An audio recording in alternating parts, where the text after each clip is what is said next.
Hi everybody and welcome back to my basement once again. Today we have another super interesting drone because GEPRC finally made a Darkstar25. Not only they went 4S power, but also they went up in size to 2.5 inches propellers. I feel like there is something in the air because all of the companies are releasing upgrades to their Cinewhoops. Even Beta FPV a couple of days ago has released the new Pavo 20 Pro 4S, which is the same 2.2 inches propellers but 4S power, and it made quite a difference, so I'm curious to see how this behaves and how the two stack up. In the box you will find the drone very nicely displayed and the accessory box. The drone comes out with the whole panel and it's secured by the battery strap. At the bottom you have all of the paperwork and stickers and also a set of HQ 63mm. Inside the accessory box you have a replacement black semi-transparent canopy, nicely wrapped USB to USB-C cable, and a bag with the front part of the extra canopy, extra battery strap and battery pads, extra grommets, silicone pads, a lot of screws, the tools to service the drone including the one to help you with the grommet, a nice screwdriver with this kind of bit, and extra parts for the drone. The drone dry weight, like you see in my hands, is 177 grams, which is quite heavier than I was expecting, because I was expecting 140, 150 maximum.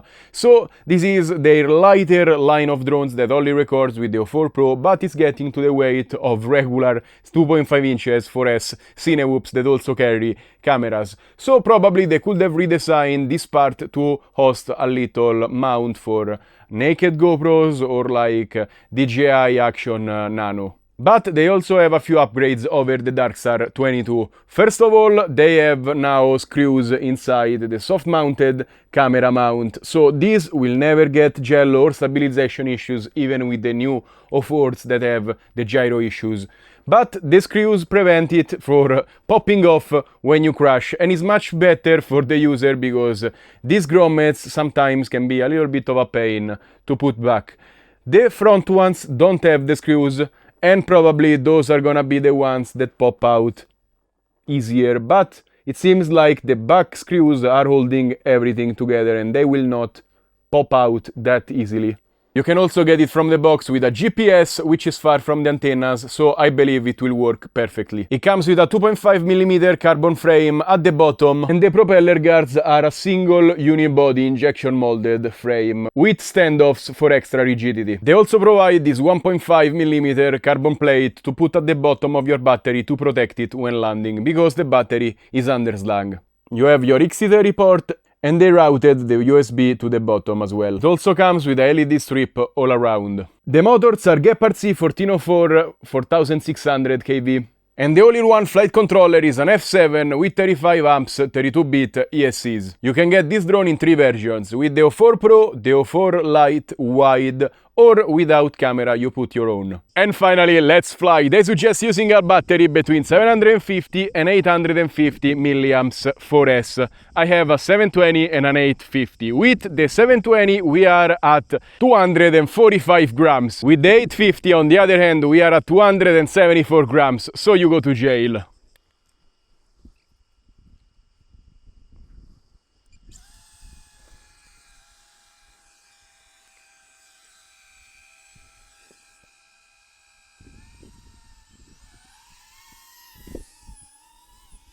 Okay, I forgot about this. Oh my god, the bird, please go away.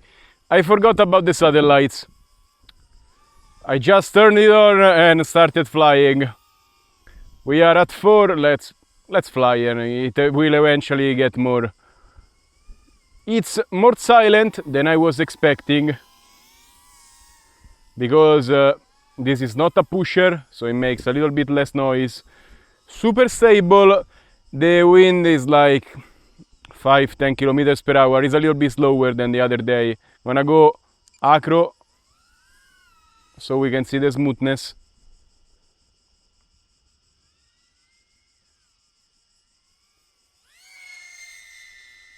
I expected more power,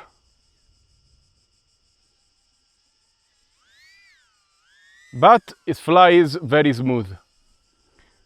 I believe the power is offset by the extra weight, because I'm comparing it to the Pavo 20 Pro with 4S. That's more than 60 grams heavier, which is around 60, something more, something less, I don't remember, but 114, this is 180, it's more than 60, wow. And 60 grams, it's a battery of difference. For a little bit bigger propellers, that's probably why it feels tamer. But the inertia, it's a lot more, so it holds, it's smoother, and it holds its ground better against the wind, even if it's slower after all, but it's less wobbly for sure. Like, so far it has been flying very, very smoothly and nice. And still it's no slouch. It's a nice drone to fly, it goes. But I can see the battery, it's not incredibly happy. Oh! Wow. And we got the home point. Wait, let me get it closer to home. No, why?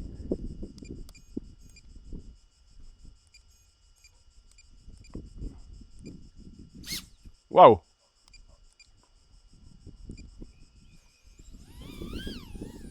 Okay, we should have speed somewhere. No, we only get it at the end of the flight. But damn, it discharges the battery super quick. So it's not as efficient as the Pavo.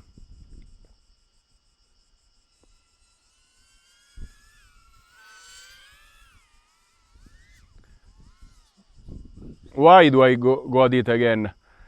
The battery, it's starting to sag already. Now, I tested the Pavo with new batteries. This is not old because it's from Sept 250, which is basically GEPRC, and it's a couple of months old.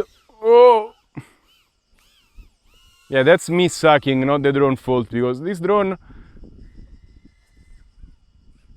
is flying really nice. They tuned it very, very, very well. Let's try the return to home until I have a little bit of battery. Okay, it's returning to home automatically. Bunny hopping a little bit, so it's doing zzz, zzz, zzz, zzz. It's just too silent to hear. I don't know why it went so far. But it's coming home fine, so I'm gonna give it a pass. Let's land, because I see 13 volts. We have been flying for 4 minutes. I pushed it somehow, so wow. But it really, really destroyed the battery.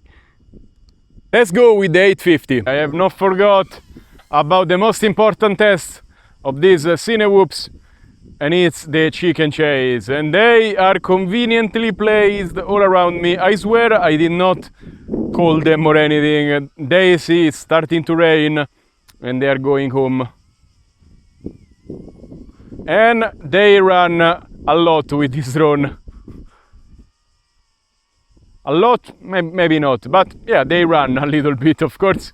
Moves air, kind of makes noise, and the wind is picking up, so we can also test the wind resistance.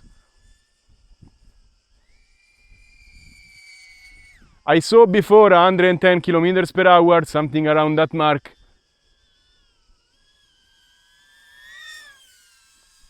Yeah, it flies better than the Pavo, smoother, and you feel the extra weight. I'm gonna go with that, because I feel like the Pavo is stronger, like it has a much quicker acceleration. Maybe the top speed is slightly better on the Pavo, but you can argue that having the more inertia makes this drone way smoother. You don't feel the wobbles. But I don't know, I like putting bigger batteries and getting the inertia that way, rather than having a heavier, useless plastic drone. So my heart says I prefer the Pavo a little bit better, because it's more of a Cinewhoop that you can use indoors, and still go outdoors, and it's fine. It's just a little bit more wobbly if you use lighter batteries, but of course it's quite lighter, and that makes it more efficient, more powerful if you want to push. This gives you a better sense of on rails. Probably it's also better tuned. So if you want to do freestyle, I don't know what to suggest, because like the maneuvers on these feel nice. I mean, if you want to go freestyle, go with an open drone and you're gonna have the best experience. But yeah, this has a little bit more outdoor ability, maybe. But it depends, because the other one being more efficient, still having the GPS, which sadly doesn't come from the box, it's a very good medium range drone as well. I'm very torn. I know I'm gonna use the Pavo because it's smaller, it's lighter, it makes less noise. But both of them are good in different areas. This one is a little bit more wind resistant, or is not moved as easy by the wind, because with the other you feel like you're battling, you win the battle because you have the power, but you have to battle the wind a little bit more.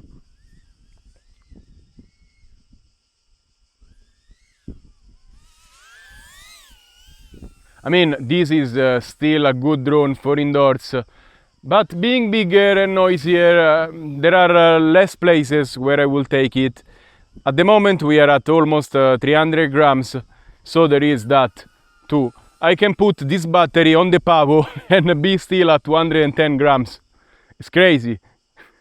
And imagine the battery life you get out of that. If it gets 10 minutes and 30 with the 680.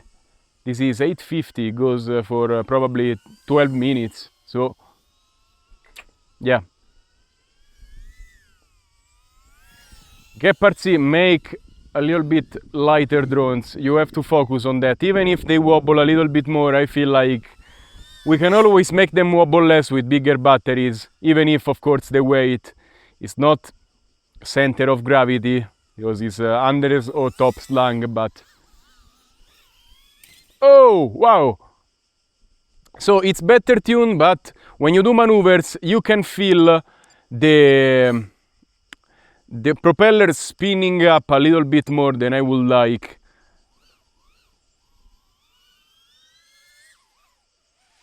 No. Can you hear it? And it moved the drone slightly. Battery is depleted at 4 minutes and 55 minutes. Of course, this is not a new battery, so maybe you're gonna get 6 minutes out of a fresh one. If you go slower, 7-8 minutes. But I just watched the stabilized video back, I already knew it, but there is no problem at all. The video is battery smooth, there is no jello, no stabilization issues. Of course, this mount really works, and now with the screws you don't lose it if you crash, which is not bad. Please don't touch the mic.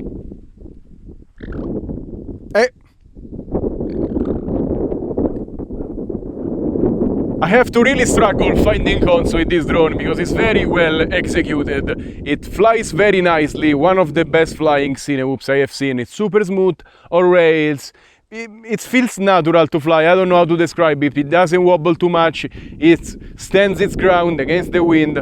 Feels nice, well tuned as well. It comes from the box with a GPS and it doesn't have any stabilization issue. Also, it looks very cool. But this drone doesn't sit in a void, and I have to compare it with other drones. For example, this Beta FPV Pavo 20 Pro 2 4S. The name is too long, but I have reviewed it a couple of days ago, and it's nice that now we have 4S little Cinewhoops. This one starts as a 4S, is new because the old one was 2.2 inches 3S, and this definitely flies better, but it's also quite heavier because I remember the old one was 125 grams. This one is 177, while this is just a 4S version of what we already have, and it makes a lot of sense because you have more extra power if you have wind like today. I feel like you're gonna be happy with either of these drones. Each one has a little different flavor because the Beta FPV is gonna probably be better indoors as well because it's lighter, it's safer. If you are around people, it makes a little bit less noise. So it makes a ton of sense. Outdoors, flies very nicely. You can battle the wind. It has a little bit extra power, and I believe for sure it has a better power to weight ratio. It has a better acceleration for sure. Top speed, I don't know, maybe this one slightly higher top speed, which is crazy. It's just the benefit of having a lighter machine. But being lighter and having smaller motors, it also may feel a little bit more loose when flying. So if you wanna do maneuvers and acro, I mean, it still flies very nicely, I'm not complaining, it's just the little difference of feeling. And if there is wind, you feel like you have to focus and battle the wind a little bit more. The Beta FPV is also very efficient, it sips on power and you can go more than 10 minutes with the right battery. So it becomes, if you put a GPS on it, a very nice medium range machine as well. The Geprc on the other hand can still fly indoors, no problem. It's super protected, it's small, I mean it's still a relatively small drone, but it makes a little bit extra noise, it's a little bit bigger and it's a little bit heavier, so around people it's not gonna hurt them, but I like being lighter. This drone will shine when you are outdoors and maybe it's also a little bit windy, because being more planted and a little bit heavier, you have more inertia and it feels more natural to do movements. Also probably is a little bit better tuned, so it's very very smooth and it feels more like a regular little freestyle drone. If I have to choose a drone to put off my backpack, personally I would resort probably to the Pavo, because it covers my needs a little bit better. And that's all for today. As always, remember to like, subscribe and comment on this video. Let me know what you think about the new Darkstar25 and also let me know which one you prefer between these two. If you wanna buy something, check out the links in the description down below, because clicking on them you help my channel a lot, and many times you also find discounts like Rimzler 5 for the Geprc. Stay safe and happy flying. Bye!